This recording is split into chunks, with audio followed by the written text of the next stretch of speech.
Hi guys, welcome to Youth Online. My name is Ben and I'm the youth pastor here at Sutton Vineyard. We're really glad that you're with us this evening. So welcome to the August interviews that we're doing that are slightly different to what we've been doing. And this month we are interviewing a youth leader and one of our young people each week on a different topic. And so we really hope that each and every one of these sessions is a real blessing for you. So this evening, we've got Livy and Nathan talking to us about them living out their Christian faith around non-Christians and what that looks like for them and how they actually live that out. So I hope it's a massive blessing to you and enjoy. Can you tell us a little bit of your experience of being a Christian around non-Christians and how that affects you and how you live? Oh, well, I always have to find it as it's like a conscious effort to always try to be best a Christian as possible.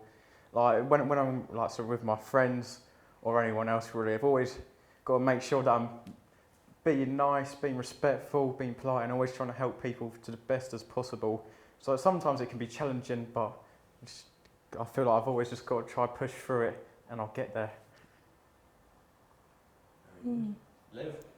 Yeah, similar to Nathan, just try and be the best I can in front of people. I think the thing that, like when I've been at work in a non-Christian environment, that my colleagues have noticed the most is the fact that I don't swear, and that's one of the biggest things that they notice is that I'm not swearing around them, and then that leads them to question, okay, why don't you swear? And that really opens conversations about faith, which I think is great. Yeah. It's a great opportunity.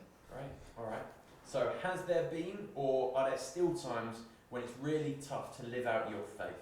Can you tell us about that? I just feel like at some points you can just get distracted, and like you're getting so caught up in your own personal life that you often forget to like reground yourself, and so then at some points then it can become challenging.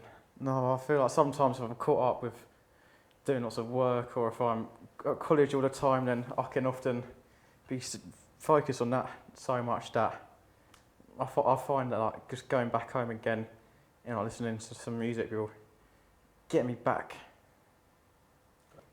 Yeah, I used to, when I was at school, I found it really difficult. So everyone knew I was a Christian, I was very open about that, but RE lessons were a bit of a nightmare, because it would always be, well, you're a Christian, so surely you believe that, or you're a Christian, so why are you doing this, why do you do that? And I used to find them really hard, and there'd particularly be one other student in my class who I ended up getting on with really well, but he would always challenge me on my faith and ask me why I believed what I believed, and I always found it really difficult. So it was tricky to share it with my peers and with my friends, but a great thing is I shared with my friends about my baptism, and they all showed up on the day of, which I wasn't expecting at all. So even though it's difficult, some real positives can come out of it. Yeah, definitely. Great. So is there something you hold on to, like a Bible passage or a song lyric, for when things are difficult for you? Yeah, for me it's the song The Stand, which it says, I'll stand with arms wide and heart abandoned. And it was my baptism song, and it just really reminds me that actually I'm committed to standing tall and proud about my faith, and telling people about it. Yeah.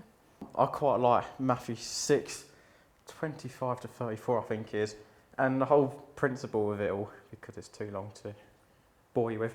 I think it's all about like just don't try not to worry, like everything will be alright. Don't worry about your clothes, all this, that, the other, because there's bigger stuff out there. And then All good.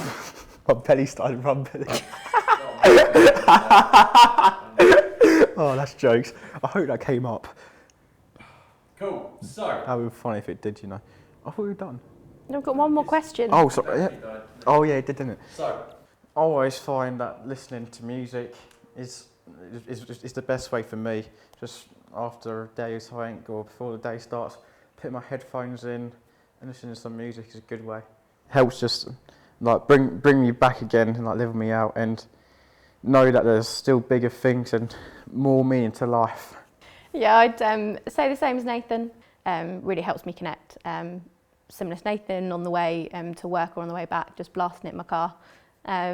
It just really helps kind of start the day well. Just starting your day worshipping, no matter where it is, it just really helps with the rest of the day. I think worship music really helps me to connect with God, especially in the mornings. Just turning up in my car and just singing along just really helps me to kind of start the day focused on God and focused with Him in the back of my mind. I love it. It's great.